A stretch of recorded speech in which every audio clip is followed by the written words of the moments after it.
this is looking good. $600 bill. Even though I lost 200, right? I lost 400. But then I got my other one to 600, so technically green. Used XFAs. This thing is just getting fried.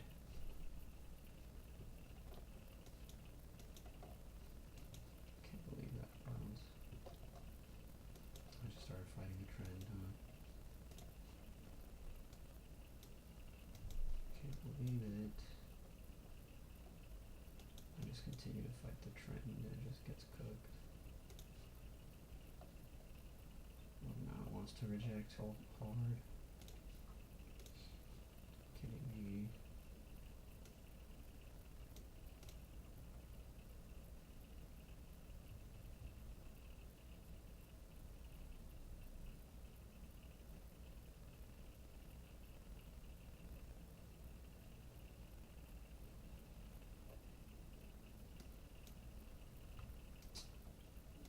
This shit went long here.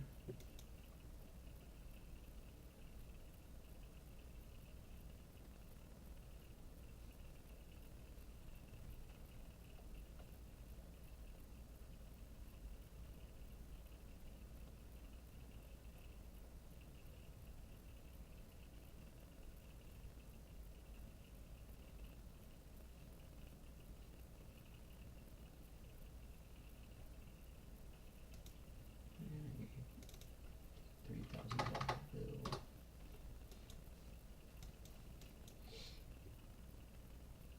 It's probably just not gonna happen though, now is it?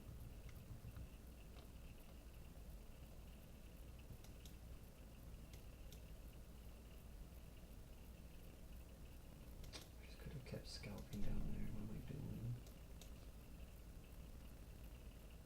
Oh, I lost this XFA just now. Oh, jeez.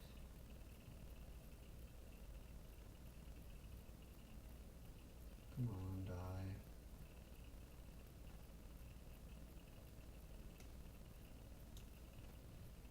What are the chances we just eat down to high of day?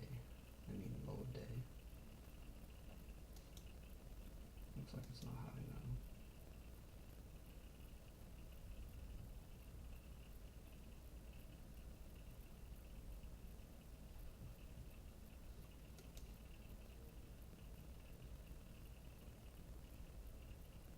No. Don't do this to me. It's doing it to me, man. I have plenty of chances to stop out. It's gonna wick me, huh? Don't do it.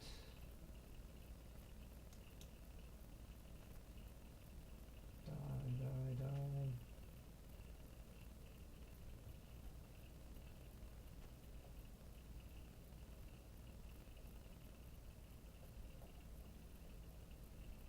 Survive. Yes, you will survive.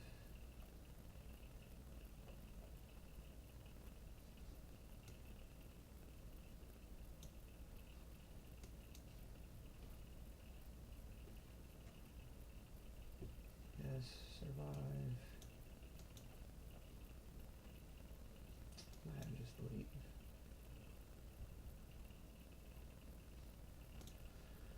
Oh man.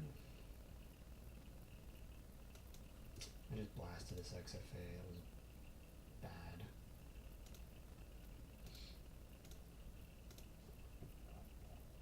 I also should have activated those other two yesterday as well, honestly. I would have popped off, wouldn't I have?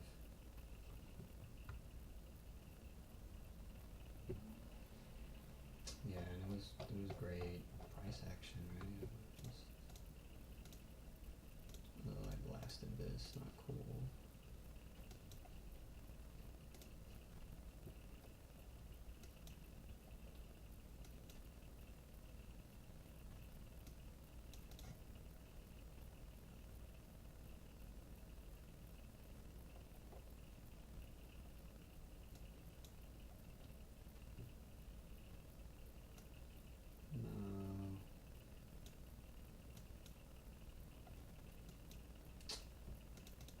they're done. This is done. My XFA is gone.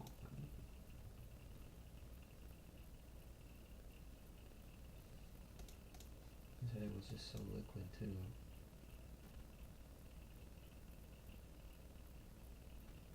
GG's.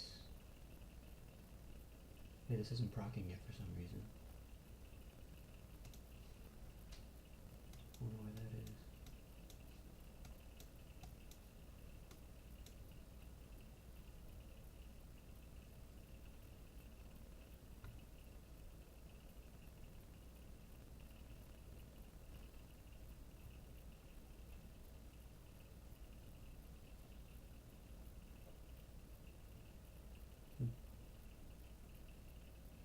Weird.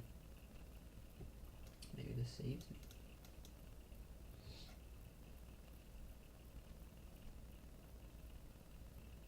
Look at that.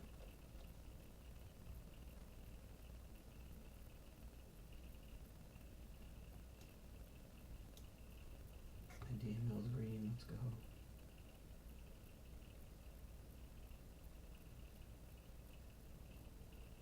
Oh dude, I'm lit. Look at it so.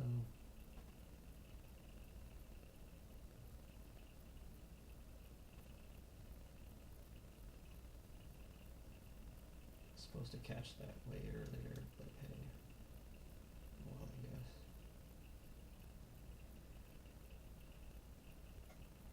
This is what I was looking for. Like the whole fucking day.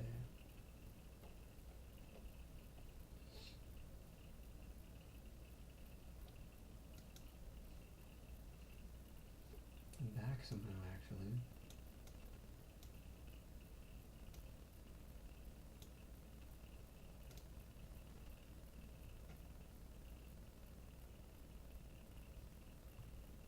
That was a nasty soak.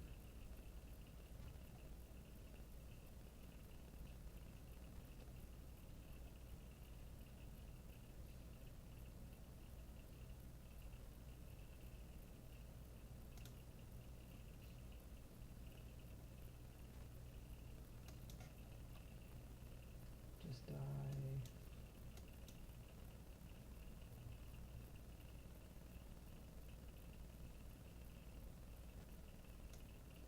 Or is this just a death in me right now?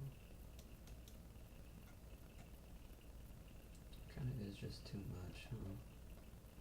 Damn it, dude. I was supposed to 10 up there. I'm supposed to reverse, I guess, actually. Oh, I'm so mad. Terrible performance today. Oh my god, I'm mad. I should get away from the phone. I just 10-con shorted here and I just got blasted and then it did this.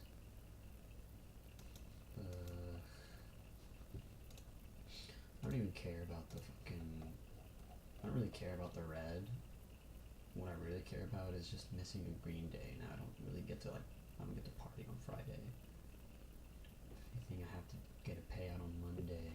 And it's even if I don't go red. God damn it, dude. Yeah, I need to get away from the phone. The phone's no good. I mean, I don't know. If I was here, would I have taken it? I wonder. Would I just 10-con shorted still and gotten blasted and shit? Oh, if I would have sniped it here, probably just left and had a good day today.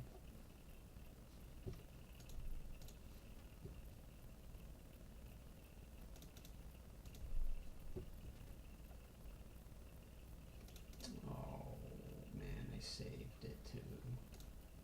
Fucking god damn it. Didn't have to lock this out. Well, that's not good.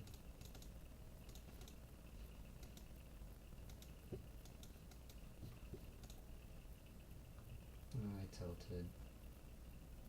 I was able to get 1200 on this though.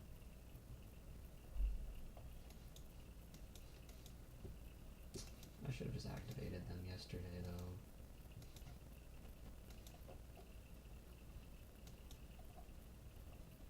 I could have just caught all of this.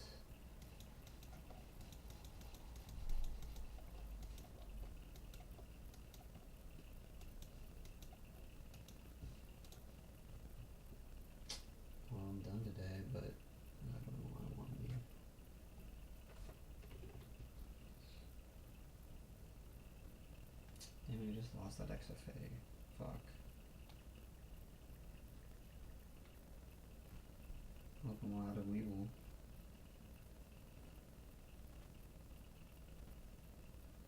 Kind of a lot of money too, honestly. If I don't get this payout, I'm just out of money.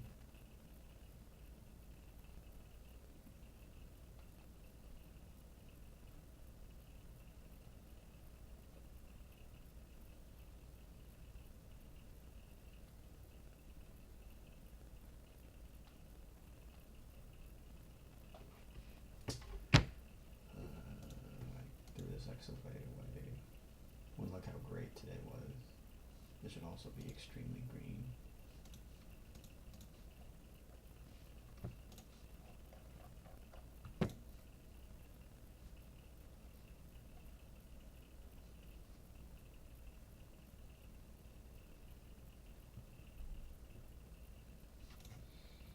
Well, this is at 600 at least. 600 today, but 400 loss over here. This lost 200 and 200, this gained 600, so it's green, but then I also just yeeted this, so I'm technically like kind of almost break even today. Also could have just held and kept going, but after that, catching this knife, I guess I should have just reversed it.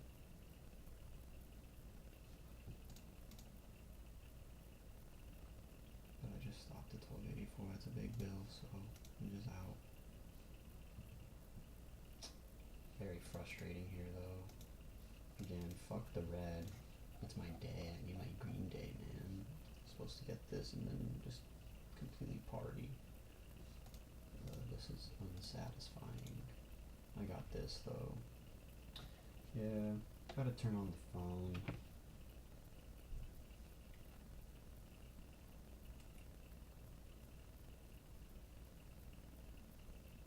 Being on the phone can just cook me if I just wasn't on my phone.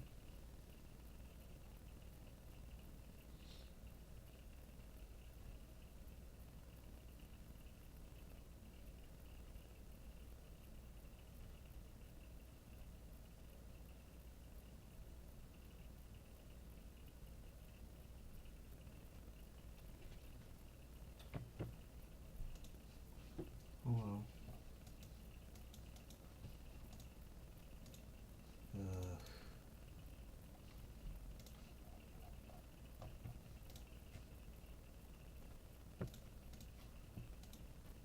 I should have peed when I was supposed to pee, but I was impatient as hell. And stupid.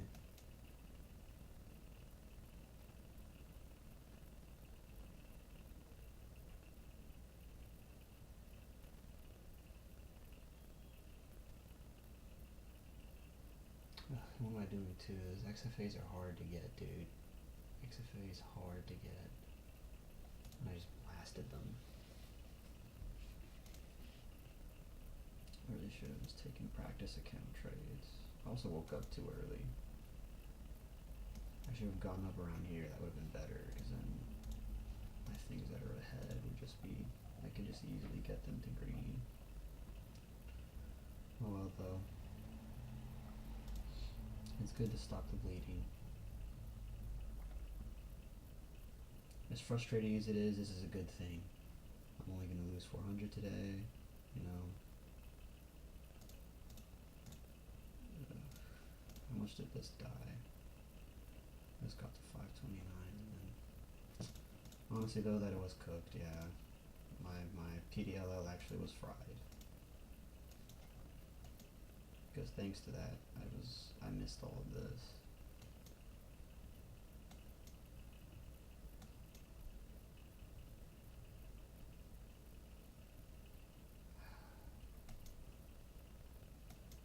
I would have caught all this, I'm pretty sure, yeah. And I would just be back green on these, but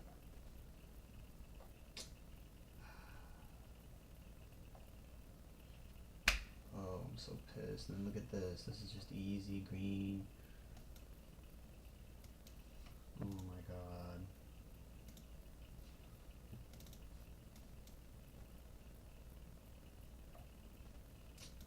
I think My PDLL actually went against me today, huh?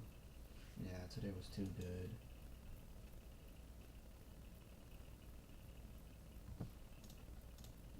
When did I get on here?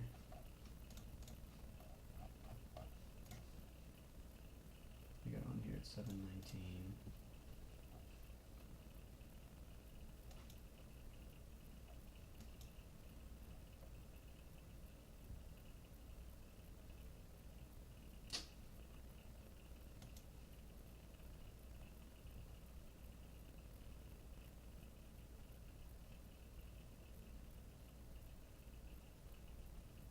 I could have came back. Fuck. I'm so mad. This is ruining my day, my week, man. I'm supposed to party on Friday. I can't even party anymore.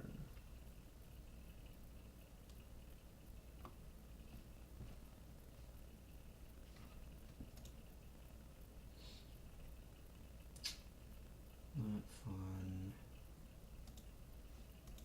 I could have came back, huh?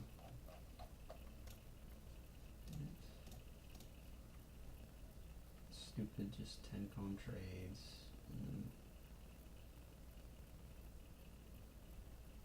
Should have just been more patient too. Here at 7:09, should have just froze.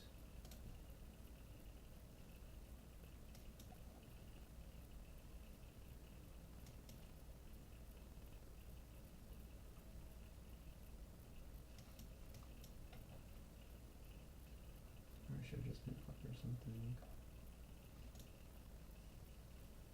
Catch all this. Woke up bad today. Could have just woke up here and been fine.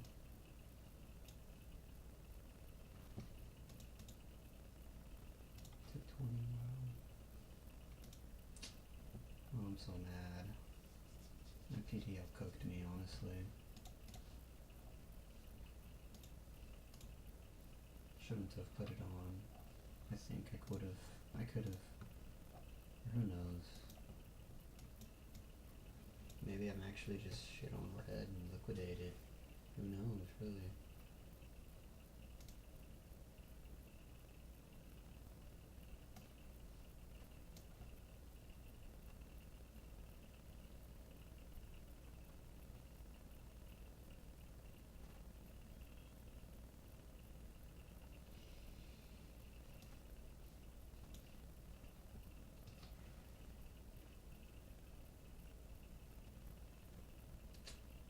I was gonna lock my phone. I should have locked my phone.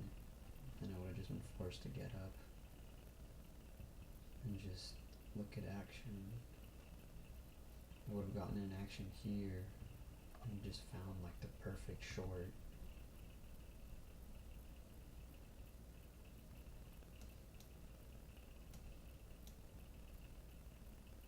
Oh my god.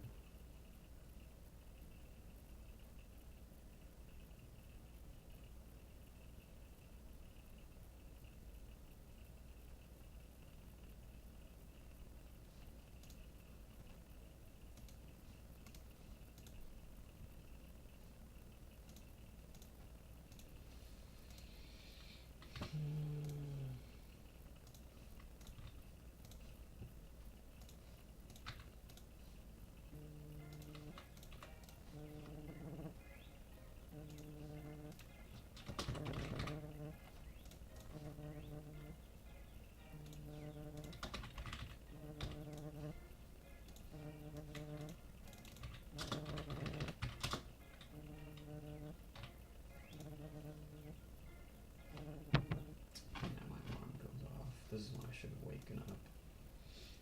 I should have woke up to this. And then just done this and then maybe go fucking. No, but we're breaking out now after this chop. Oh, I've seen it before, yeah.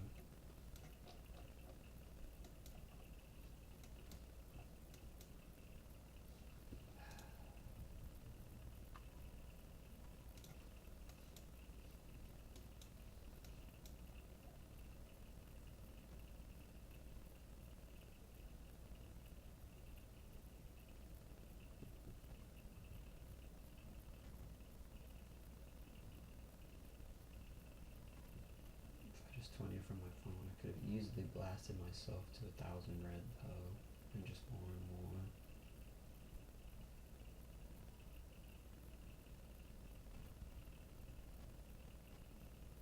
Then I would've just caught all this though, no?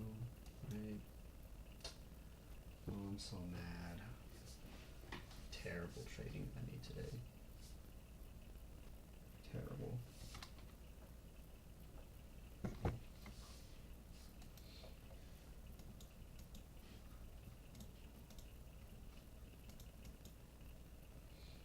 Look at that. That's what I was trying to do, and then I would just be done. I'd just fucking walk out.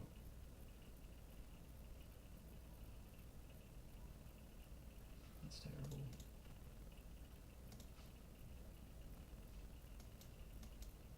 Yep, I would have seen this and just took and boom, click. Green day, 3 green days. Should have woke up at 8, dog. What was I doing?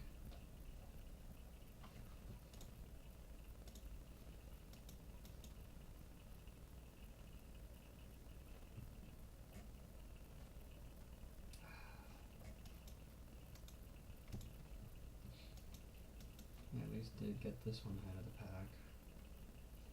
Could have just been greedy for more too.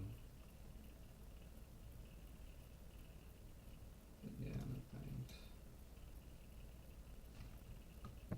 Just gets blasted too quick. This sucks though, dude. Look at this shit. This should be a green day, not a red day. Oh, ridiculous. Ridiculous, ridiculous, ridiculous.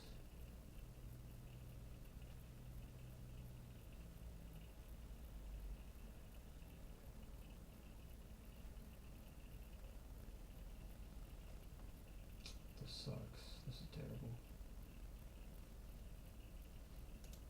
But who knows, maybe I really would have just exploded. Oh, look at this shit, dude. Fucking niggers.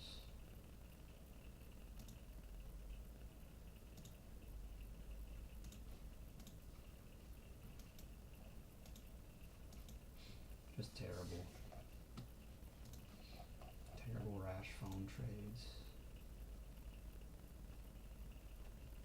This one saw break even. This one just went dead. Just, yeah, I shorted at 703 and that was the end of it, you see? Just one little short and it was gone. Yep, 703 right here, just boom, blasted in a fucking second, and I just got right back in like an idiot. I should have just relaxed, been patient and calm and shit. Should have just came in for years.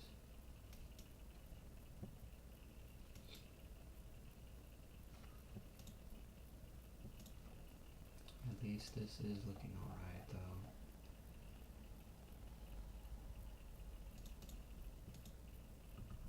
Oh well man, red days are part of the game.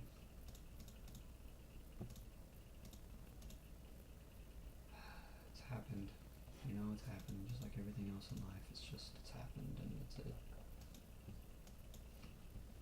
I also did throw away my other XFA terribly.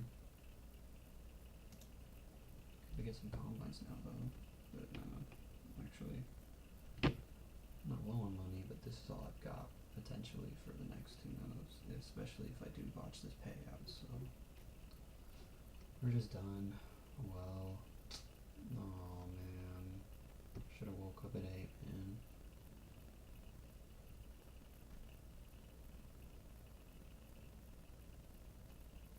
This is terrible.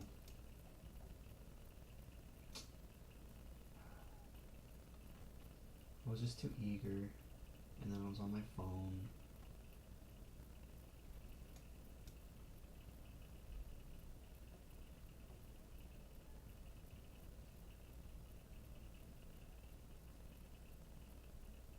That sucked.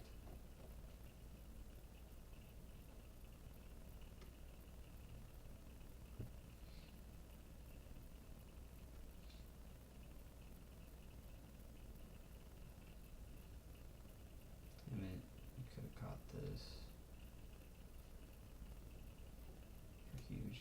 It's just like how I'm catching this one. Man, I should be at 500 green on both of these. This sucks. That should be $1,000. That should be at 3,800, dog. Oh, this should look so much better. This should be green. Stupid PDLLs. Whatever, man. I'm just trying to protect my money.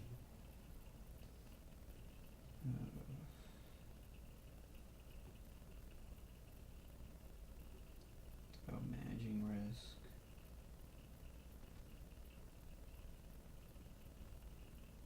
Maybe now I'll actually, think about my trades.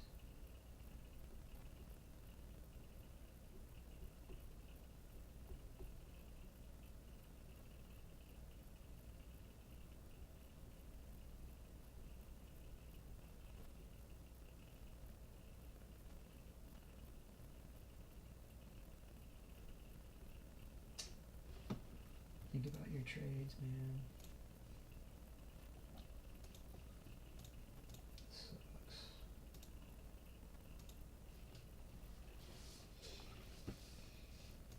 Could have also just stayed here.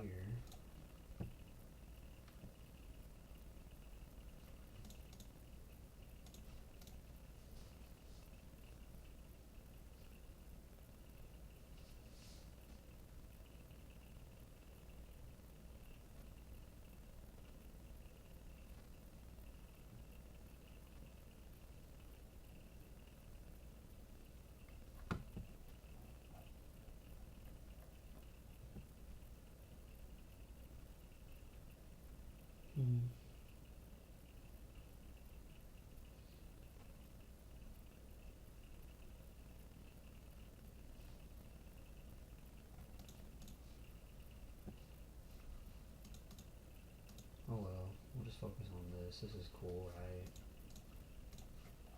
I could still just be on my way to more payouts. I'm so mad though. This should just be green, green, and green for a beautiful Friday payout. Feeling fucking good. I can't party anymore though. Fuck.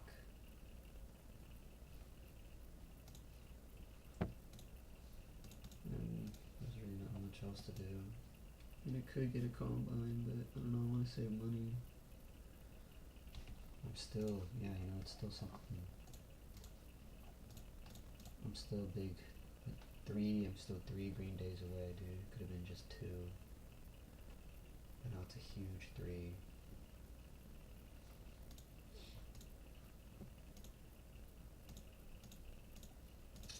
So not cool. I was thinking, I guess I should have done that. I was thinking buying a combine. Maybe the combine could just go ahead and take the hits, right? But I guess, I don't know.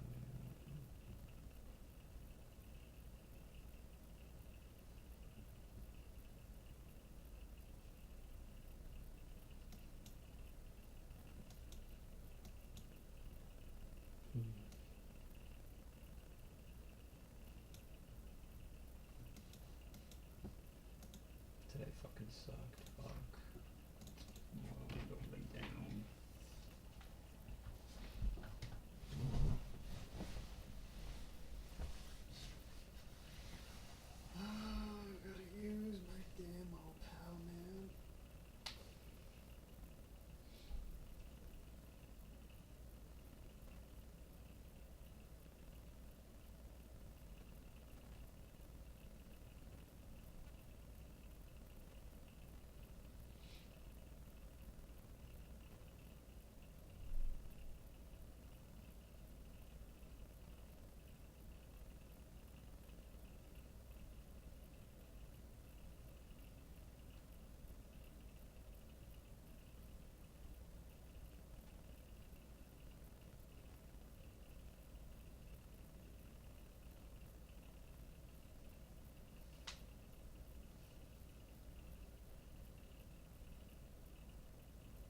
work or no?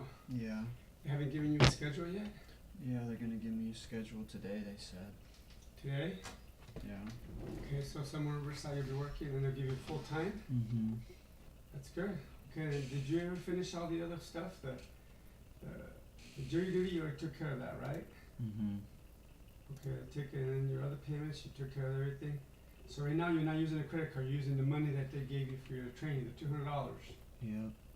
Okay, I don't want you to spend or get another credit card, get that again. If you do. It's the only way you're gonna get.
This sucks.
Sucks.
This is some fucking bullshit.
real one! Hey, this will be fun!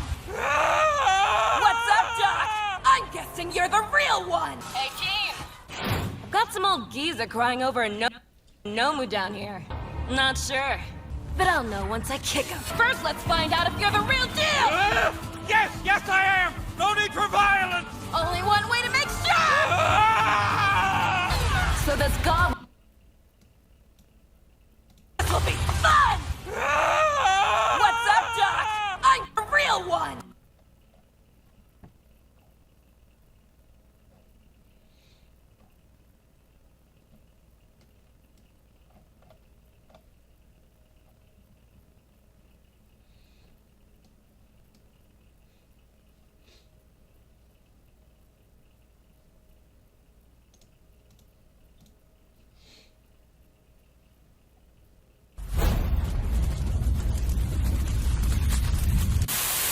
Preemptive?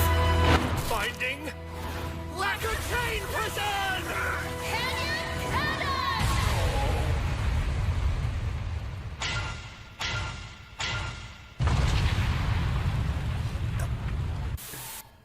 I think you just like the attention. What's with you, lady? Are you trying to start a fight? Of course not. I look up to you. I think you're amazing. For someone of your age. You can act like the blushing ingenue all you want, but you're not that young yourself, you know. All I'm saying is if the older pros try too hard, then the rest of us have to go even further! I'm sorry, Tiger, but Ragdoll's quirk was so useful. I just had...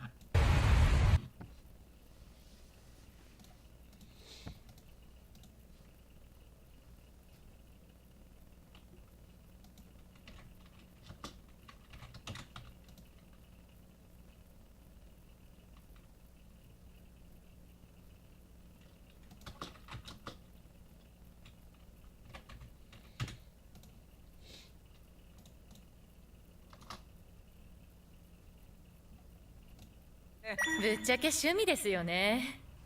あんた何？喧嘩腰だね。いえ、なんというかすごいと思ってますよ。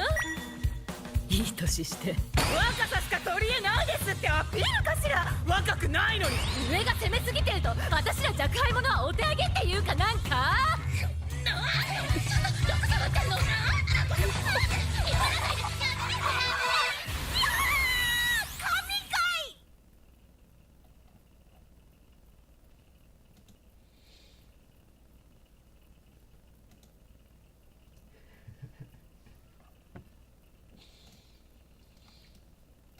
ぶっちゃけ趣味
風が強く吹き荒れていた。人は明滅するのだ。私の灯火が消えようとも灯火を受けた誰かが照らす。無様だなオールマイト。笑顔をなくし希望をなくし地べたを這いずって。負ける気がしないぜオールフォ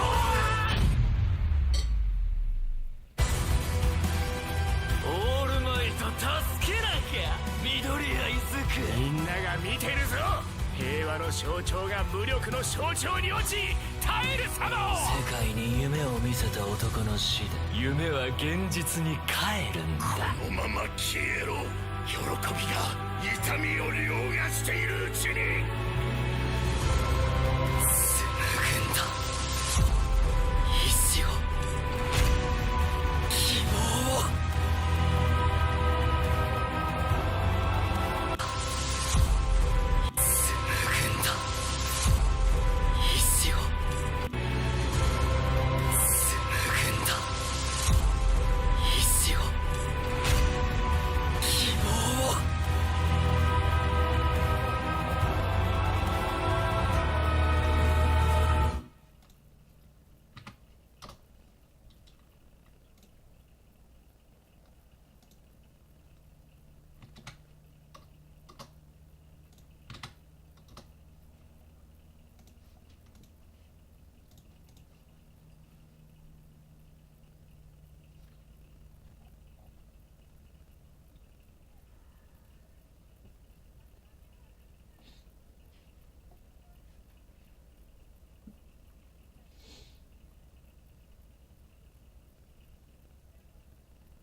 希望をなくし地べたを這いずって負ける気がしないぜオールフォ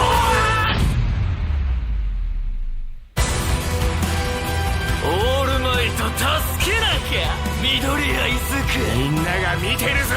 平和の象徴が無力の象徴に落ち耐える様を。世界に夢を見せた男の死で夢は現実に帰るんだ。このまま消えろ。喜びが痛みを凌駕しているうちに紡ぐんだ。意志を希望を。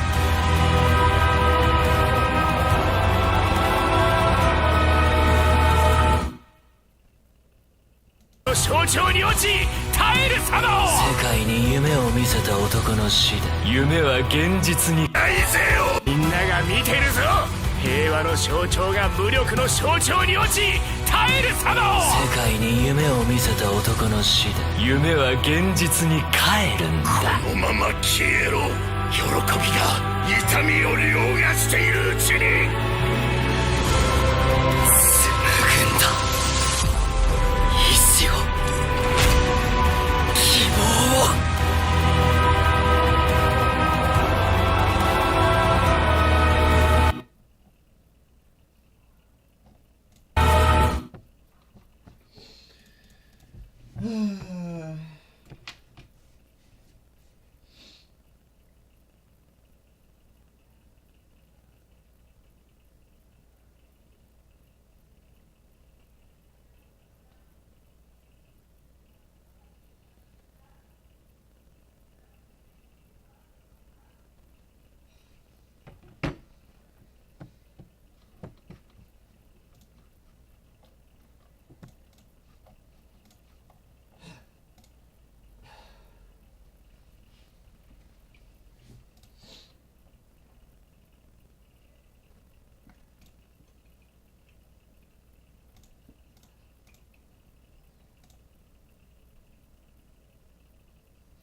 What's up, Gabriel, Jacob, Justin? How we doing? There we go. Cool. Cool. Awesome. Keep them coming in. There we go. Get started in about 2 minutes, you guys. Just like yesterday, we'll get started at 10:04 here. So for the Corona coaches who are here today, you know, this is it, right? Like, this is it. We already did the field training last week. We even did that enrichment training. After today, I believe you guys, correct me if I'm wrong, do you guys have a meeting with Cassandra, the Corona coaches? Anyone can unmute yourself and just let me know. Do you guys have like a meeting with her? We already had it right now. Oh, you guys already had it. Okay. Yeah, you guys have another one? You guys have another one today or no? Yeah, District 2:30 training. to 6, yeah. Okay, so when obviously when we're done with this, just let her know, hey, you know, we're all done with Reese's trainings, you know, when can we be scheduled? Just ask her. She'll be the one to do that and she'll let you know. And then for the Valverde coaches, obviously you guys know that we are going to have that field training tomorrow. So we still got a couple trainings. We got those field trainings we got to do. Reese, Yes, I asked Cassandra about today's training, and she said to not worry about that training, Not worry about which one. the one for today, because I told her, oh, I got a message from you about the training from all the way to 6 o'clock, and she was like, oh, no, that one's not for you. Oh, okay. Well, then, yeah. So- If she's saying it's not for you, then yeah. I mean, I would trust her. I mean, I don't even know what that training is. My trainings are just these trainings. Whatever she set up, that's just what she. It's district training. Like, it's not Oh, like a Levo okay. specific. It's just the district doing. Oh, okay, stuff. okay. That's what it is. Okay. So you guys have to go to like a district office or what? Is that today? Yeah, the one up in Circle City. It's like the monthly district meeting. I'm assuming just Oh. for like expectations for the Okay. school year or something. There you go. See, then this is perfect timing. I'm glad we have this training, all these trainings right now, so you guys can have that and you're ready to start.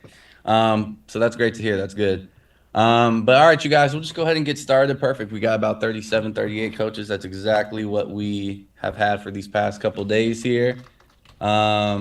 Joseph, I don't know. I would just ask Cassandra. Just ask Cassandra. Maybe she only told her specifically not to go. just just reach out to her, and then she'll let you guys know. Like She I w- said, go ahead. Go ahead, she was Brad. saying like it's mandatory, like she wants us to go, but like if you can't go because it was kind of last second set up, like you can Yeah. send her a message and like she'll be fine with you not showing up. But she wants everyone to show up for the district. But like with how last Okay. second it was, like you can don't no call no show, just like tell Yeah. her like, hey, I have X, Y, and Z happening that was already planned. I can't go. She seemed like she'd be fine with that. Like just communication. Okay, yeah. So if you guys have any questions about that, just reach out to Cassandra. I have nothing to do with that. That's just something totally different. So reach out to her, and she'll let you guys know that. But we'll go ahead and get started here. So today's training, obviously, you guys, is going to be our day 3 training. Students with disabilities, targeted and intensive support. So what does that mean? It pretty much just means we're going to go over, how to talk to students with disabilities, how we should be acting, and things we can do, to better support those students. And then also we're going to go over our tier 2 and our tier 3 supports, like, a 2x10, which is kind of what we talked about before, 2 positive choices, which I believe we talked about before as well for the Corona coaches, at least. For the Valverde coaches, we'll see that tomorrow in action at the field training. We'll put some of these behavior management tactics into place. So that's all what today is about. Again, please remember to punch into Quinix. Again, if you can't log into Quinix at this point, just go ahead and reach out to your RPM. I can approve everyone's device. That'll work. That's fine. But I just can't send you like a email, that has a reset password. I don't have the access to do that. But again, don't stress if you haven't clocked in for these past 2 days. I've said it multiple times. I've clocked in everyone right after these trainings are over. I look at the attendance and I clock everyone in. So you guys are good for that. So we will go ahead and get going here. Obviously, today is our coach onboarding training day 3. Again, for the Corona coaches, this is it, right? You guys already really did this day 4 next to it, right? The EQ training, you guys did that last week. For the Valverde coaches, we all know that we have a training tomorrow at 10 to 1 p.m. at May Ranch Park in Paris. That's what we're going to do tomorrow. And then also for those Valverde coaches, next Monday, we're going to have the sport training, which is going to be flag football. So you guys have 2 more trainings. Corona coaches, essentially, you guys after this, besides that district training, if you go to that today, you're done. You're done as far as training goes. Obviously, you'll hear from me again. It may be on site. It may be, through email, but of course you'll see me. I'm going to have a lot of schools I'm going to have this school year. So, you won't be constantly seeing me every single day. But just letting everyone know. Marissa, will we receive an email with the address? I believe I did send it, Marissa. If not, just type into your, Google Maps May Ranch Park. But yeah, so that's where it's going to be. It's right in Paris. It's right near Avalon Elementary School, if you guys know where that is, Sierra Vista. But it's called May Ranch Park. May Ranch Park is what it's called. That's where we have all of our trainings. And if you're a Corona coach, if we ever have another training, it's always going to be at that Mountain Gate Park. So they're always going to be at the same places. So we'll go ahead and move on to the next slide here, what the learning objectives are for this training today. So by the end of this training, you will have an understanding of how students with disabilities are included in our programs, because sometimes you guys, it happens, right? Where we have students with disabilities in our programs and, we just can't disregard those students. We need to, do the best that we can and the best of our ability to make sure that they feel included and that they are included. We'll go over that. Learn our tier 2 supports, like I said, and then learn our tier 3 supports, which I hope we never even have to use, because those tier 3 supports, that's really for situations where students really slash out. And I haven't really been in a situation like that, but we'll still talk about it. What to do in like a chaotic crisis situation. So we will go ahead and talk about that as well. And so today's agenda is, again, special education and students with disabilities, revisiting MTSS. Again, MTSS stands for multi-tiered systems of support, and it labels philosophy about behavior. Again, those tier 2 supports for some students and tier 3 supports for a few students. Okay. So again, just a reminder that, this is just the first time you're learning about this. You're going to have those resources on Coach HQ. I can show you guys where those are if we have time, which I'm assuming we may have a little bit of time left. It just says like MTSS strategies. It has a 2x10, it has staff support, or not staff support, 2 positive choices. All of our behavior management strategies, you click on them and it tells you how to utilize them, which is really cool. And again, Coach HQ is where everything lives, you guys. So that's very important. And then again, you make sure you guys' cameras are on and you guys stay muted during the training, of course, unless called on. I think we're gonna have another warm-up welcome question like we did yesterday. And I think we're gonna have another break here as well. Just one break. But again, everything is going to be on Coach HQ, you guys. This is just, the basis of this training. We like to do these things on the field and really kind of role play how to give two positive choices, how to use an assertive voice, what a 2x10 is, all those things. So it's a little tougher when we have a bigger group, obviously, but, we definitely try to do the best we can. But yes, those things are also on Coach HQ, those supports. So what is the effect of working at Alevo? The effect of working at Alevo is unlike any other. The work you do is really, it's really seen as valuable, you guys. I know, Bryce, you brought up yesterday about, what if you get moved from school to school and you can't really build those relationships, right? Imagine you're out of school for the entire school year, right? You almost see yourself as like a teacher, right? As a teacher, someone who is, has their same parking spot, has their same routine like we talked about, sees the same students every day, and it's just really valuable, right? Seeing the smiles on the students' faces, every day just makes it that much more worthwhile. Being a coach helps us also keep us active, right, in a way that's unlike any other job, unless, of course, you're like a PE teacher or a sports coach, which really is what we are, right? We are coaches on the back of our shirts. And every day's a new opportunity to be successful, you guys. And we've talked about, our why we're here, and why we're not working at Walmart, working at Target, why we're working here, right? So, again, the effect of working at Levo, everything, is very valuable. So why should you know these things today? The job is very rewarding, right? But it can also be very challenging at times. I think I told a lot of the Corona coaches at the field training, and I will for the Valverde coaches tomorrow. Not everything is going to go as planned, right? You're going to try to get into a community circle, and a couple students may be climbing the fence. They may be climbing the tree. They may be play fighting, right? Not everything is going to be as planned, right? So things may get challenging every now and then. And it's totally fine because it does happen, right? Kids are kids. So when behaviors come up, again, try not to take it personally as a coach, right? Never lash out and, see a student as a quote unquote troublemaker. Every day is a new day. Act as an observer as if you were a social scientist and have a blueprint, a blueprint to return to, like our MTSS, multi-tiered systems of supports, which again, we'll go over a few of those today. And again, Alevo's program, it includes all students. There isn't any one answer or solution to how you should handle a problem on site. Again, I said this, I believe, a couple days ago. The best experience you're going to get, it's not even this training. The best experience you're going to get is not even the field training. It's going to be at the actual school, right? Dealing with certain situations, what works best for students when you find out their likes, their dislikes, you find out how they react to certain things. And, I think that's really cool that we really get to create that bond and, really, build those relationships and find out what we can do to be successful. So yeah, use your tools. You find if you find one that works. When it stops working, you simply try something new. And we have a lot of multi-tiered systems of supports, right? So those are definitely things that we can use for our kiddos on site. And so we'll go ahead and get into the warm welcome, you guys. Again, if you ever have any questions, as usual, throw them in the chat. When I open the chat, I'll see it, or you can of course raise your hand. We're gonna start with our. This isn't the word of the week right now, but this is kind of what our discussion guides look like, right? And I believe I showed it to you guys yesterday when I opened up Coach HQ. We call them words of the week. Technically, they're really called Alevo EQ assets, right?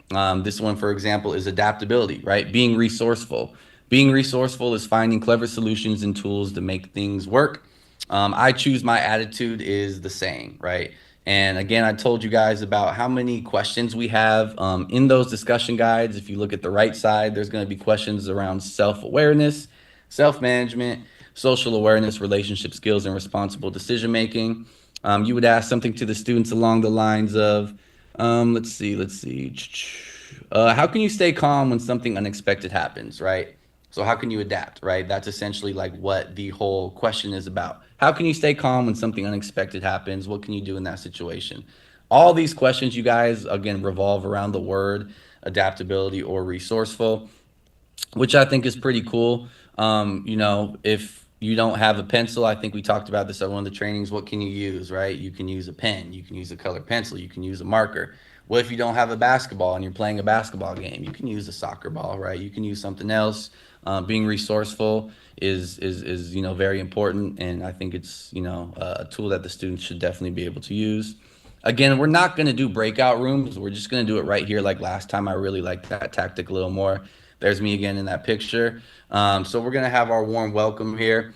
I am going to, let's see, we got 5 minutes this time instead of 3. We may make it 3. We may make it 4. But I'm going to ask you guys one of these questions, kind of like our warm welcome was yesterday, or 2 days ago was what? What's your favorite job? Yesterday was what's your favorite vacation spot?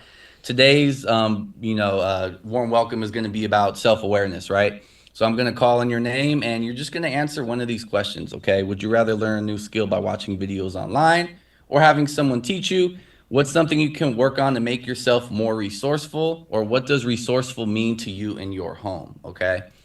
So we'll answer this last question right here. I really want to hear your guys' answer on this. What does resourceful mean to you in your home? I'll call on 4 coaches, and then the next 4 coaches will go to this question right here, okay? So I'll go ahead and start the clock, you guys. So what does resourceful mean to you in your home, right? Resourceful to me in my home means being able to adapt pretty much to any situation that, comes up. And if I don't have water running inside, I can go outside and run and get water. There's a lake right behind my house. I'm resourceful in my home in that way, okay? So, something like that. What does resourceful mean to you in your home? I'll go ahead and call in a couple coaches. We'll go ahead and go with Tamika. Tamika, what does resourceful mean to you in your home? Being resourceful. What does being resourceful mean to you in your home? Being resourceful in my home means that sometimes, like if the lights go out and we don't have any power, I just learned that you can take actually some vegetable oil and like a little string and put it in some water and light it, and it make a candle for hours for your house. So I like it. Resourceful.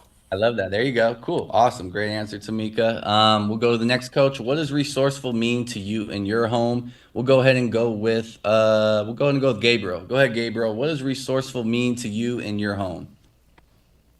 I would say, how for some people the AC might not be working or it's too expensive during the summer. You can put like fans in the window and blows the cool air. Absolutely. Or like cover the windows with like the black little posters. Yep. Just to block out the sun, Exactly. Yeah, they got these cool things like misters now. You put like ice in them, and then you put it in front of your face. That's another option too. But yeah, I need one of those. Yep. We'll do one more for this question. What does resourceful mean in your home? We'll go ahead and go with Janice. Janice, what does resourceful mean in your home?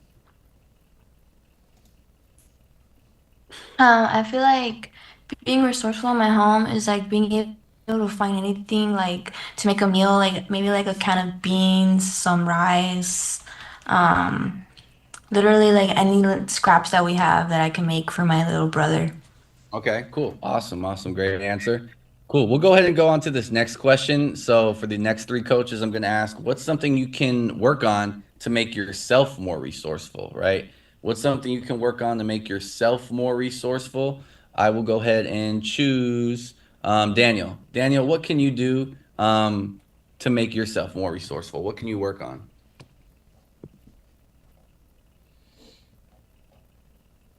Daniel? Something I could do to make myself more resourceful, I think is just asking, whenever I'm with people, just asking questions, even if they sound dumb. I just like asking a lot of people a lot of questions just so I could understand things, and then maybe just always trying to provide a solution to a problem. I like it. Yeah, no, exactly. Right. No question is a wrong question or is a bad question. Being open-minded is pretty much what you're trying to say, right? Being open-minded, find solutions. So I like that. We'll go ahead and go with the next coach here. What can you do to make yourself more resourceful, or what can you work on? We'll go ahead and go with Jessica. What can you work on to make yourself more resourceful?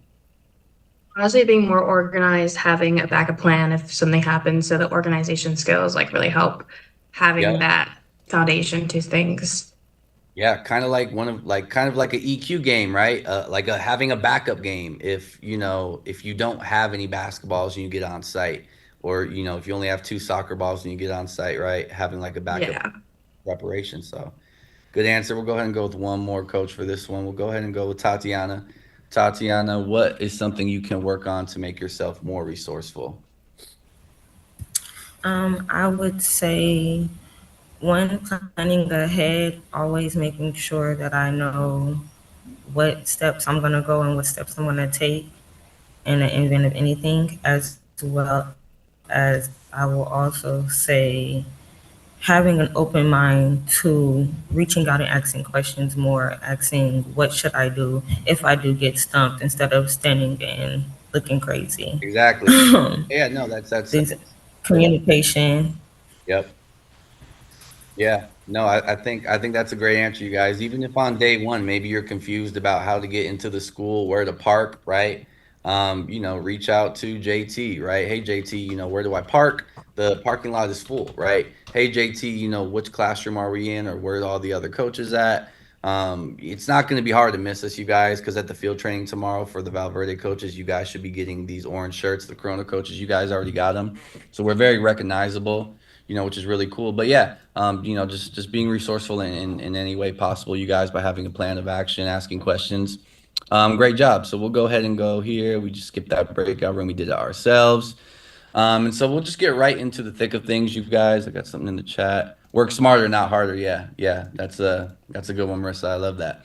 So we'll go ahead and get right into the thick of things. And we'll talk about a little bit about special education and students with disabilities. So there are 3.6 million students with disabilities, and this was a long time ago. That these statistics are from 1975, 76, and now looking all the way up to last school year, 7.5 million students with disabilities in our schools, which is 15% of all students in public schools have been assessed and found eligible for special education due to one or more of 13 recognizable disabilities. And those are right here, okay? So, there are obviously many disabilities that students deal with. Just going down the list, SLD, specific learning disability. Maybe some students have autism, they're deaf. They have deaf blindness, visual impairment, have a traumatic brain injury, or maybe, a lot of students sometimes have multiple disabilities, right? So, really carving out these statistics and, really kind of knowing what students that you're working with is very important. One thing, I don't know if it's in this slide deck, I know it was last school year, never make an assumption on what the student's disability is, because that's the last thing you want to do, because you might be wrong about it, right? And you definitely don't want to say anything like that out loud. So again, the whole point of this section is to always put, and we'll get into it, is to put the student first before the disability, right? So again, there will be students with disabilities in our program. Again, not sure how many students will have disabilities. You may get, lucky, and your school may not have none, but it may happen, right? There are students who have IEPs and those who don't. IEP stands for Individual Education Program. We may not have this information, and again, even if we did, it may not be helpful for our purposes. There are students who have experienced trauma that present like they have disabilities, and of course, there are students who are, neurotypical and present like they have disabilities. Okay, so again, never really making an assumption, on students, and again, making sure that we put the student part first. Okay. So for all students to be successful in our programs, we need, well, no, it's not really we need to unlearn what we think we know and redefine success, okay? And the beauty of Alevo is that we have the opportunity to be flexible, right? We can engage each one of our students in all of our games in a different way by having them be a coach helper, having them, help pick up the equipment, keep score. There's so many things that we can do to engage our students, and to create success for each child. This is different than during the school day, obviously, where, it's a little more strict and, there's a little more guidelines that have to be followed. So students with disabilities in our program, again, I said it a couple slides ago, our focus is on their interests, skills, and needs, right? Not their disability. We're focused on what the student can accomplish, right? Unlike traditional models that separate students for special education services, a labels program includes students of all abilities in one group with activities that can be modified to meet each individual's needs. A couple years ago, I was in the Harupa district, and we had a student who after school, they were in a wheelchair, right? And we were doing track and field, right? And it was really hard, obviously, to incorporate that student into our track and field activities.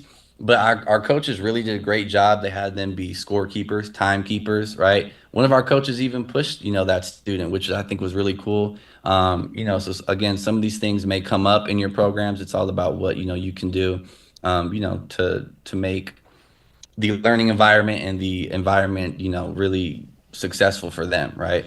During the school day, we've separated students with disabilities from their peers so they can have a special education. But at the end of the day, we all go to the same grocery store, right? I mean, there's not a grocery store for, people who have special needs, right? There's no such thing as a special ed grocery store.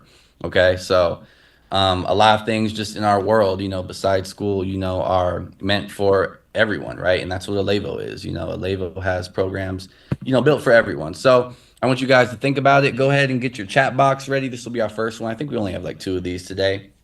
So consider the fact that, like grocery stores, there could be learning opportunities that are designed for all students, okay? So the question is, what opportunity do we have to create a more inclusive experience for all students, okay? So go ahead and throw that in the chat. We'll give you 3 minutes. What opportunity do we have to create a more inclusive experience for all students?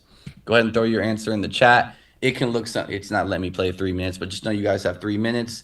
It can look something like this. What opportunity do we have to create more inclusive experience for all students?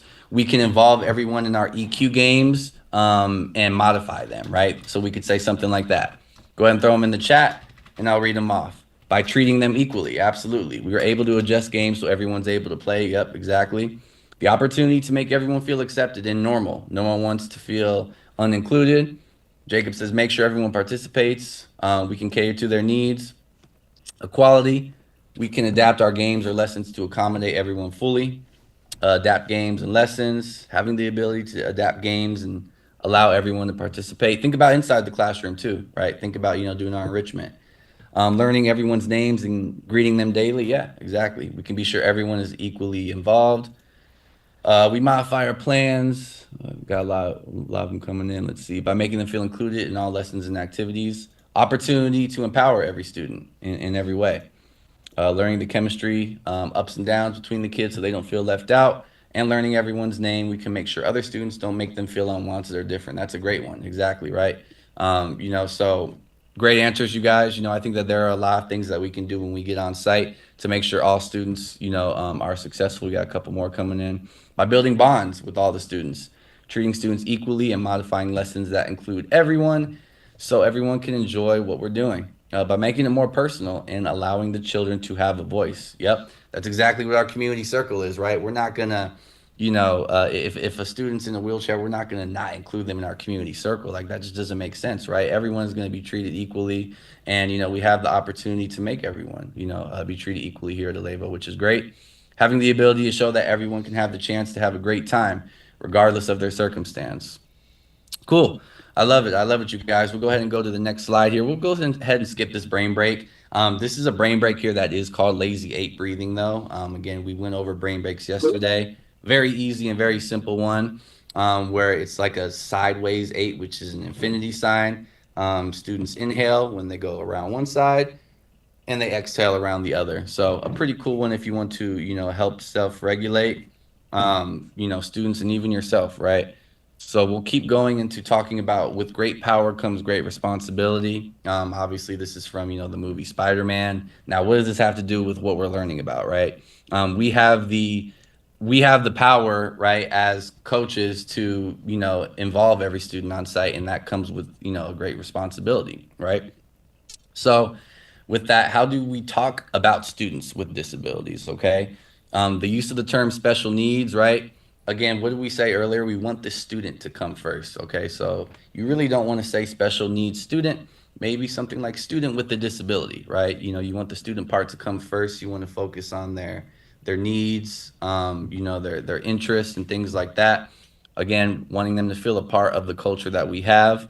And that's called first person language, right? When referring to a person with a disability, the person comes first and the disability comes second, okay? Disabled student, again, a student with a disability. Looking at this a little cartoon right here, the most appropriate label is usually the one someone's parents have given them. So look at this example right here. So what do you prefer to be called? Handicapped, disabled, or physically challenged? And his name is Joe, right? Joe would be fine. I'm not sure if that's Joe Swanson, in Family Guy, and it was like a spin-off of it. But you guys, again, like this really, hits home right here. Again, the whole point of, this slide deck, these few slide decks, is just that the student comes first, right, before the disability. You don't want to call a student handicapped, disabled, physically challenged, right? So we're going to go to the next slide. Let's make this better, right? A learning disabled student, change that to a student with a learning disability, right? A person who suffers from cerebral palsy, a person with cerebral palsy, okay? A person confined to a wheelchair, a person who just simply uses a wheelchair, right? So there are other ways. Think before you speak, you guys, when you're on site, really, really do so. Whether it's, with the student with the disability or staff or coaches, just always think about what you're going to say, how you're going to say it, and how other people might perceive it, right? I think that's very important as well. So let's make this better. SPED students, what can we do to make that better? A student who receives special ed services, or maybe just calling them by their name, right? Again, there's nothing wrong with that, you guys. Obviously, that's the goal here at Alevo. I think the point has been made through all these slides, right? Putting the student first, right? And not really focusing on that disability, always saying student first. And there are exceptions, right? When the community provides identity and belonging, people with vision loss may be preferred to be called blind. People with hearing loss may be preferred to be called deaf. People with autism may prefer to be called autistic. Again, it's all about knowing who you work with, the staff, the teachers, everyone who's worked with these students, and of course yourself as well, building that bond and knowing what these students, like to be called, which is most likely going to be their name, right? And remember, Alevo's programs are designed to be accessible and inclusive for all students. All students include students with disabilities, okay? So any questions on that before we get into our MTSS, you guys? I think that one is fairly simple. To understand, again, can't say it enough. Always put the student first before the disability, and I think that's really important. And there are so many adaptable things that we can do on site, to make these students be successful. And then we'll go ahead and go now into, again, if you guys have questions, go ahead and throw it in the chat or raise your hand. But we'll go ahead and move on to Alevo's philosophy about student behavior, trauma-informed care, and revisiting that MTSS, okay? So kids do well if they can, right? That is by Dr. Ross Green here, a saying from Dr. Ross Green. Unwanted behavior is communication that results from lagging skills, unmet social emotional needs, or past trauma, okay? There's this video that we're gonna watch in the next slide. It's a Oprah video, and we've had this video on the training since last year, and it's not what's wrong with you, it's what happened to you, right? There's always a backstory behind every student, and the reason they're acting why they are, right? And it's very important that we build that rapport with students, utilize those 2x10s, really getting to know them. And I'll let Oprah talk a little more about it right here. But yeah, so we'll go ahead and play this video, and she'll talk a little more about unwanted behavior if the video plays. Correspondent Candid with Oprah Winfrey. Oprah, your story for 60 Minutes this week is about childhood trauma. And there's a lot of new science here about trauma-informed care. For anyone who's dealing with a traumatized child, what can they learn from your story? Well, I think that this story is it is my hope that our story on trauma-informed care will not just be impactful, but will also be revolutionary. It certainly has caused a revolution in my own life. And I was struck by the story because it reminded me of my own childhood growing up in Milwaukee. It's not lost on me, the irony of being back in the same city, Milwaukee, where I grew up on welfare, poor, a lot of negative experiences, sexual abuse and all of that. What's the difference between a really bad childhood and being able to overcome that and a traumatic childhood and someone not being able to overcome that? Really, it boils down to something pretty simple. And the answer that Dr. Bruce Perry gives you is relationships. If you also have opportunities to be connected to people in positive ways, that can buffer some of those effects. And as you get older, I'd like to know more about that. What he really means is love. He's a scientist. He's not going to use the word love, but it really is about how you are responded to, valued, trusted, and loved by those around you. So I didn't get it from the people who I felt I should have gotten it from. It can be anybody who cares enough about you to ask the question, what happened to you? Could you trace back in your mind it was that person who made I know exactly who did it. I know exactly the moment I started to feel valued. And for me, it was school. I wanted to be a fourth grade teacher because of Mrs. Duncan. And I haven't seen Mrs. Duncan since then. And Mrs. Duncan is here today.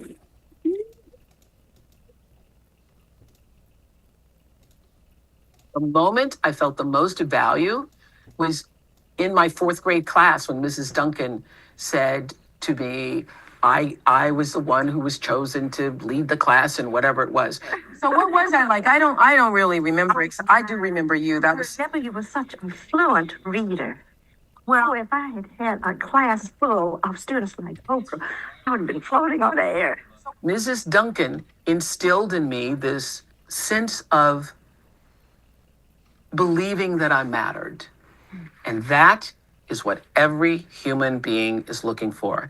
When you first heard that I had done something in life, did you know that it was me? Yes, I kept it with you without your being aware of it. And it was Mrs. Duncan who helped heal you? For me, yes. It was Mrs. Duncan, and then it was my sixth grade teacher, Mr. Graham. It was school that made me feel a sense of value and connection.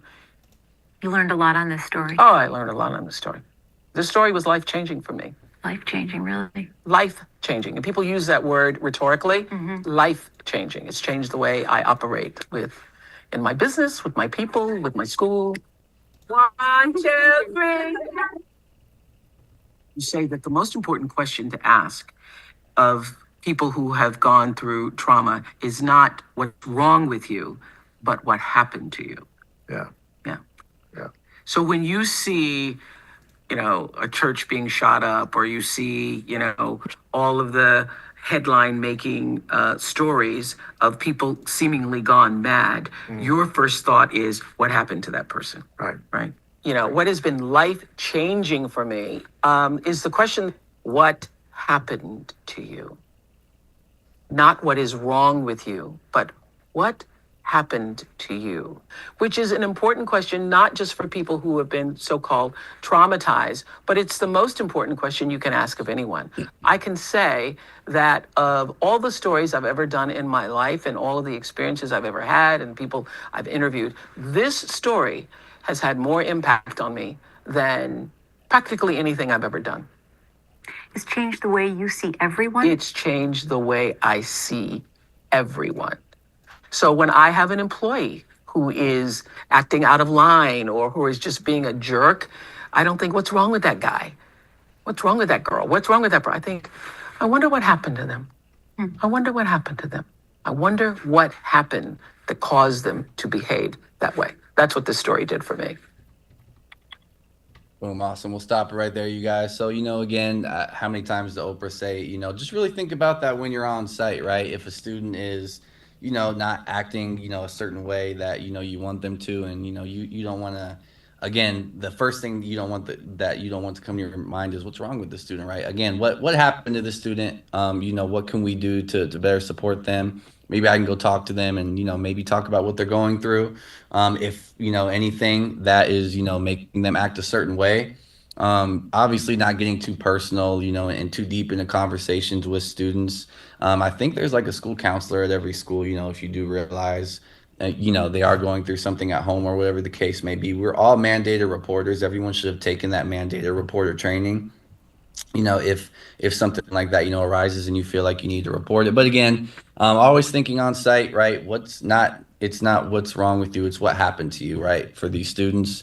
And I think when you kind of think of it in that lens, it gives you more of a sense of, okay, let me go ahead and talk to them and, not label this student the troublemaker, right? Because I'm sure some coaches have labeled students as troublemakers, students, who have issues or whatever the case may be. So it's not what's wrong with you, it's what happened to you, right? So again, simply stated, trauma response care means rather than asking what's wrong with you, what happened to you, okay? We'll go ahead and skip that and we'll go right into our MTSS. So on top of that, we're going to talk about what we can do in situations when students have behavioral issues, right? So we have universal supports for all students, supplemental supports for some, and intensive supports for our few students. So yesterday we talked about tier 1, okay? Today we're going to talk about tier 2 and 3. Yesterday, we talked about the core practices, right? Warm welcome, team agreement, supported transitions, optimistic closure, community circle. Everyone participates in those, right? We have brain breaks, a label coach presence, which is our assertive voice, our visual supports, which is like our team agreement, right? On the board or whatever the case may be. UDL, differentiation, which is how to level up and level down our games, and our consistent routines, okay? So today we're going to get a little deeper, right, into targeted supports for specific students, right? There's 11 of them, 3 R's, regulate, relate, reason. If you guys have ever heard of those, I'm sure a lot of you have. Problem solving maps, a special assignment. What is that? What's a plot twist? What's a shout out? What's a 2x10? What is something happened, right? First yes, then yay. We're not going to go through all these tiered supports. I only think we're going to go maybe through a few of them, which are the most important ones. And then tier 3, again, which is what I hope that we never have to go through on site, which is intensified individual supports, which is co-regulation in a crisis, right? Where students lashing out in the classroom, maybe throwing desks, maybe throwing scissors, pencils, a labels emergency procedure, following your coach crisis plan, doing no harm. So we'll very quickly hit on that. Tier 2, you guys, and tier 1, obviously, these two are what you're going to use the most on site, right? We're all going to use these every day. The warm welcome, team agreement, supported transitions, optimistic closure, community circle, some brain breaks. But you're going to use these too, the 3 R's, a plot twist. Of these ones in tier 2, I think on site, you're going to use the 3 R's the most, how to regulate, relate, and reason with the student. Shout out, I think shout outs are great. We're not going to go over that today, but it's just giving students shout outs every now and then to make them feel, that they belong, right? We're going to go over 2 positive choices, which is very big. I think we went over that in Corona as well. 2 positive choices. You'll use that a lot. And then first yes, then yay, which I don't think we're going to go over here on the slide deck. But first yes, then yay is more so telling a student to do something first, and then this is the reward, right? Or not necessarily a reward. This is what's going to happen. Johnny, here's what we're going to do. We're going to go ahead and put the first, we're going to go ahead and put the materials away. And then we are going to go to the NPR to get snack, right? So it's, making a student do one thing to get a desired result, okay? So we'll go ahead and, we already got that. Tier 2, tier 3. Okay, I don't know why there's so many of the same slides. I should have skipped those. Okay, so we'll talk about tier 2 targeted supports. So today, we'll talk about the 3 R's, 2x10, 2 positive choices, and the habit tracker. For the field training, we may do this tomorrow for the Valverde coaches. We're going to go over a scenario, something happened, right, where a student or students get into maybe an altercation, pushing, shoving, right? It's called Something Happened, and we facilitate that conversation. We also have a problem-solving map, which is pretty cool. I think it's the habit tracker and the problem-solving map are kind of like the same thing, you guys. Problem-solving map is more so like a think sheet, if you guys have ever heard of a think sheet. So that's pretty neat, and we have that available to be printed out on Coach HQ. And then when you're on site, these are some things you're going to realize that you can use on site. The special assignment, which in other words is like a coach junior, right? Keeping score for me, helping me set up the equipment. What's a plot twist? A plot twist, you guys, is when you very quickly change the activity, right? Because the desired results aren't there or the desired behavior isn't there, okay? Boys and girls, we seem like we're very rowdy. Here's what we're going to do. We're going to get in the community circle. We're going to sit down and go over our team agreements again, okay? So that's a plot twist, right? Things may be a little chaotic. That's a plot twist to quickly change things and make them, make students self-regulate and to self-regulate ourselves, okay? Shayla, you have a question. Go ahead. Yeah, I have a question. Yeah. For some autistic students, I I've seen these tiers, and some of these like top tier 1 and tier 2, Yeah. like I feel like sometimes will trigger Mhm. a bigger response.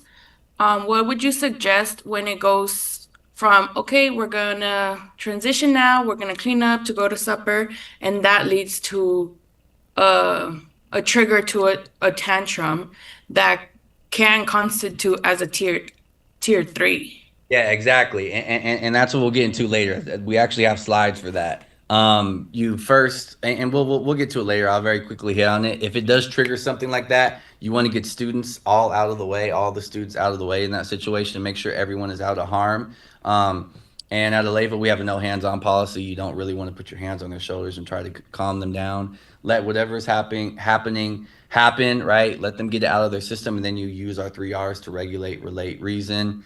Then you fill out like a form. You guys should have like forms on site, which are like instant report forms. And then you continue to build that rapport with students over time. But we'll get into that a little deeper. But that's a great question though, Shayla, because yeah, sometimes tantrums will happen, you guys. So we have to be ready for that. Christopher, question. Yes, Reese. So, hypothetically speaking, what happens if there is an altercation between two students and we're not allowed to, be hands-on? So we're gonna role play that tomorrow at the field training. I wasn't able to do that in Corona. That's the something happened right here. That's the something happened when there's an altercation. We again we keep our hands off. We'll role play through it tomorrow.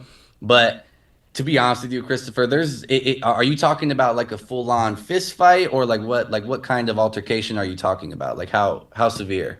Yeah, like if you have two students who are like in Yeah. an altercation, actual physical altercation. Yeah. Well, I mean, number one, honestly, that doesn't happen that much. Thankfully, in elementary schools, it does happen in middle schools. When we went to March Middle School out in Moreno Valley for the showcase, we had two girls fighting, right? And one of our coaches broke it up. But again, we have a no hands-on policy. One thing you could do if we don't do this, something happen, is run in between them and put your hands up. You get what I'm saying? Run in between them, put your hands up. The walkie should be out there with you. You call for help, but that's a way to make sure ourselves that we don't get in trouble for touching any students. But usually it's never going to be that severe, right? It's never going to be that severe. If it's ever an altercation, it may be like play fighting or something like that, right? Or something like, no, coach, he pushed me, and they're pushing each other back for like 5 seconds. And then they'll immediately stop when you get over there. And then that's when we facilitate the something happened, which we'll go over tomorrow. Does that kind of answer your question, Christopher? Yeah, absolutely. Yeah. Okay, cool. I appreciate it. And again, I know it may not make too much sense right now, but trust me, we'll definitely role play it tomorrow, for sure at the training. I definitely. Sorry, Reese, one more question. Yeah. Go ahead, Shayla. For the hands off thing, my biggest thing is, what if there's a student that's hurting themselves? Yeah, exactly. Especially with our special needs, I've seen that a lot, that either they're banging their head on the ground or scratching themselves. So I'm like, my first instinct is go put my hands on the floor so they don't hit themselves or, stop them from hurting themselves. That's a no. I think there are, and I know obviously we're saying Alevo is for all students, you guys. I don't think Alevo, if we see any harm or if the school sees any harm, they may not just even enroll those specific students in the program, if that makes sense, right? But if something like that does happen, ask JT that tomorrow at the field training. He can probably give you a better information on what our policy exactly is on that. Because you don't want to, if a student's hurting themselves, you just don't want to watch, right? Of course, you'd fill out an instant report, but you're talking about in the moment, right? That's what you're talking about. What you're saying, Shayla? Yes. Yeah. So we'll talk about that tomorrow. We'll ask JT that because I don't want to give you the wrong information. Reese, Yeah. sorry. What about for example, I'm not speaking for everyone, but I'm trained CPR and stuff like that. What if there's someone that needs it? Does that that needs CPR. Are we okay? Or I mean, people, again, I don't want to give you the wrong information. You feel like you're doing the right thing, right? As a human. Who is this speaking again? Idania. I would just reach out to Cassandra and ask Cassandra, because sometimes the district has different has different, what's the word I'm looking for, rules and regulations than what Alevo does, if that makes sense, right?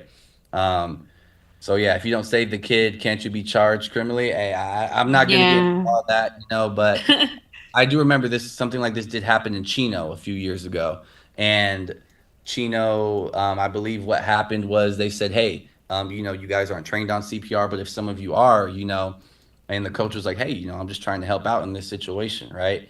Um, Hmm.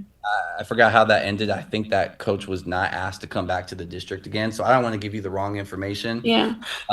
I would But just ask. like, yeah, because I know like my daughter too, she Yeah. has gotten seizures a few times.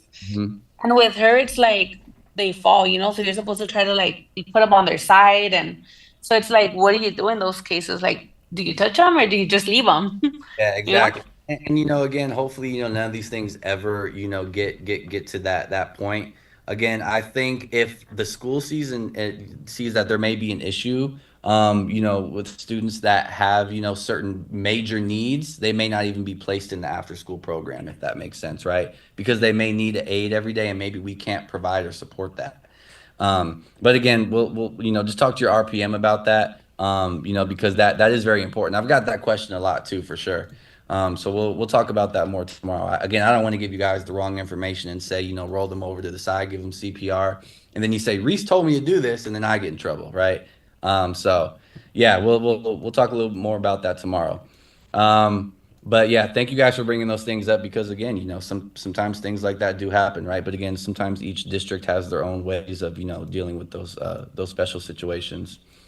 Um, Joseph, you said would fighting be considered tier two or tier three? Definitely tier three for fighting. But again, you really don't see that too much at elementary schools.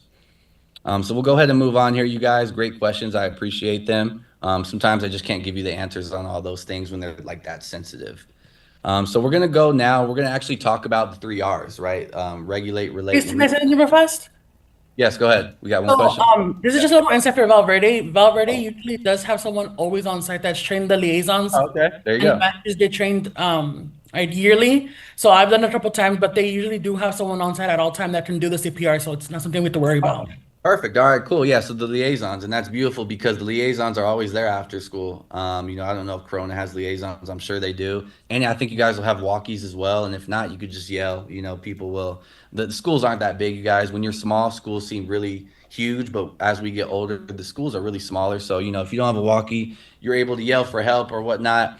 But yeah, thank you, Alondra, for that. I really do appreciate that because I wasn't aware that they were CPR certified myself. So that's great. I appreciate that. So yeah, again, you guys, anything else, go ahead and throw it in the chat, raise your hand. This is good information for everyone.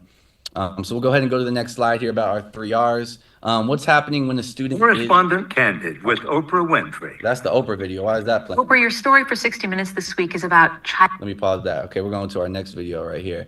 So we're going to watch this video. What happens when a student is dysregulated? Kind of like showing you. Correspondent Candid with Oprah Winfrey. Maybe I must be pressing something. Oprah, your story for 60 Minutes this week is about childhood. You guys hear that too, or is it just me?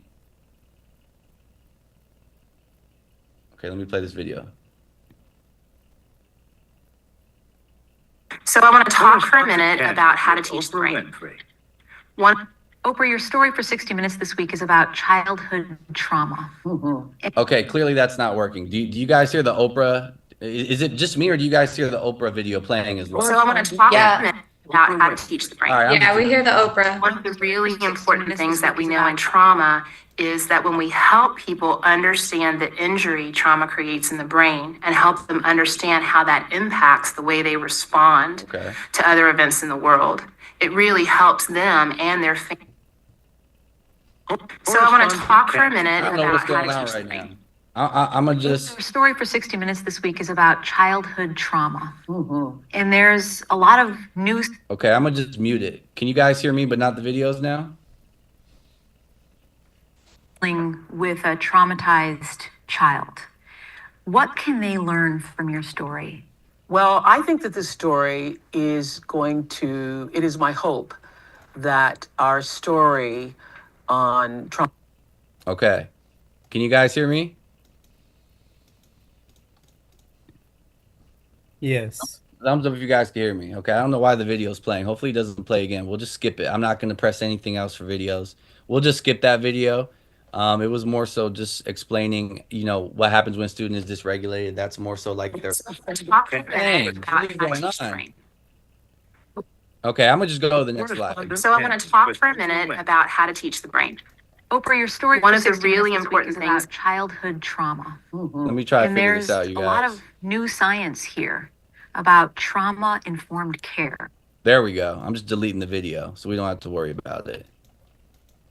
Okay, so videos are deleted, you guys. Sorry about that. I don't know what was going on, but pretty much that person was more so talking about what happens, when a student is dysregulated, and how like this is their brain, and then once it triggers, it kind of opens like that, right? So that would have been a lot of insightful information. But who here has heard of the 3 R's before? Regulate, relate, and reason. Has anyone ever heard of those by show of hands? No? Okay, cool. Some of you have, which is great. We'll just go ahead and get right into it. So, what is regulate, relate, reason? It's, a way to deal with certain situations when we're on site, when students are dysregulated, okay? Dysregulated means when students are in a state that, again, the behavior isn't there that we really want. And, we can reason with them once we regulate and relate to make it a better, a safe space for them. So step one is regulating. It starts with you, the adult, right? Once you guys get on site, you're going to realize what you do to calm yourself down, okay? That may be taking deep breaths. That may be going to get a drink of water. That may be looking at something in the distance, right? Closing your eyes for 5 seconds, because when a student is dysregulated, you as the coach sometimes may get stressed, right? Wow, what do I do in this situation right now? Okay. So you want to regulate yourself before you regulate students, okay? This is where it's really helpful that you don't take anything personally if a student is lashing out on you. What they're doing has very little, if anything, to do with you, believe it or not, okay? We'll go ahead and go to the next slide here. So how do you regulate? Number one, again, knowing your triggers, okay? Learning to check in and label your emotional state. How do you feel when a student is using, racial slurs, when a student is calling you names, right? How do you feel when people road rage at you, right? What's your immediate reaction to that? Okay? So think about kind of what your triggers are in certain situations. What's your trigger if someone is bullying someone, right? How are you going to react as, the coach? Know your regulation tools, okay? Which again, for most people is just deep breaths, regulating, not stressing out in a situation, you guys, knowing that you're the adult and that they're the student and that you can handle that situation, right? Being confident in it, okay? So regulate, how to. When a student is escalated, you immediately focus on your physical reaction. Again, pause, inhale, then exhale when you're ready to proceed. Less is more. You want to use your nonverbal and calm presence with very little language to kiddos, right? Again, lashing out on students is the last thing you want to do and, blow a gasket. Sometimes it can be frustrating, but again, we are the adults on site. We can't let it be seen that we are the ones who are more dysregulated than a student, right? Speak in simple, brief language that relays safety and compassion, right? Hey, buddy, come over here. What's going on? What's going on? Come over here and talk to me, right? You got the other students playing the game. You're watching the game as you're talking to the student, or another coach takes over. And most of these students, you guys are going to, obey the rules, and they're going to come over to you, right? I promise you, a lot of these students, you guys, again, it's not what's wrong with you, it's what happened to you, right? Having that conversation with the student is very important, but regulating is the first step, right? Speaking in simple, brief languages. The passing of time is your friend, okay? You can even have students take deep breaths with you. Okay, buddy, it's okay. Come over here, right? Maybe a lot of students, you guys are upset when they lose like a soccer game, okay? Tell them to come over, relax, take a few deep breaths, and then you get into your conversation, okay? Which is about relating, okay? So relate. You want to help students feel heard by talking to them calmly, listening, and validating their feelings. Hey, buddy, look, it's okay that we lost the soccer game. I know you're a very competitive person and you're really good too, okay? But look, sometimes these things happen, buddy, okay? I promise you, after we go get some water right now, we're going to come back and you're going to get another chance to play, okay? So you're relating to that student and, having them validate their feelings, because it is frustrating, When I was a kid, I loved, to win all the sports games at recess, at lunch, whatever the case may be. This isn't the time to tell them what they did wrong, okay? You're just affirming their experience and their feelings. You can use the feeling word or about their somatic body experience, i.e., that makes the sense that you're angry. You can feel the emotion in your body. Where is it, right? Hey, buddy, where are you upset right now? Okay. Are you stressed out? Are you mad? Are you angry? Where are you feeling this emotion at? Okay. So this isn't the step again to tell them what they did wrong. Excuse me, wrong. This is more so just relating, to them and throwing in an experience of yourself, right? Hey, buddy, it's okay. When I was in school, I like to, play all these games at recess and win myself, right? And sometimes I got upset. So I understand where you're coming from, okay? And then you want to lastly reason after that, right? So what does reasoning look like after that connection with the student, after that conversation, however long it may be? Provide an opportunity for the student to reflect. Hey, buddy, okay, so I know we kicked the ball over the fence, right? And we were very upset, but think about what happened. What can we do next time to make sure this doesn't happen? Okay. Think about the effect of their actions. Again, don't make them feel bad. You just kicked the ball over the fence. Now we don't have another ball, right? You want to speak in simple, age appropriate tones, and consider more effective ways or healthier ways, for them to respond in the future. Here's what we can do next time, buddy. If you lose a soccer game, instead of kicking the ball over the fence, you come to me and we'll talk about what we can do better for the next game, okay? Or next time you can come to me and we can switch you teams, okay? That must be the video playing. I don't know what that is. But again, that's the reasoning portion, you guys. And that's probably the most important part of this, right? Making sure the student understands what they did, and having them understand what they can do next time to feel safe and to be safe for the rest of the students and to make sure that behavior doesn't happen again. Joseph says, if someone's being a sore loser, I usually say it's just practice. Exactly. So no one really wins or loses. That's true, Joseph. But sometimes, during these scrimmages, if we do a flag football scrimmage, soccer scrimmages, sometimes these students take it, really, really hard and really seriously. And that's when you have to reiterate team agreements that, look, you guys, it's all about teamwork, right? It's exactly what you said. It's about teamwork. Not anyone wins and loses, but in reality, someone is going to win and lose. So these 3 R's are very important, you guys, to use on site. And again, you do this on one-on-one. You don't do this in front of the whole group. If for some reason you need to do this with the student and you're the only coach, position yourself where you can still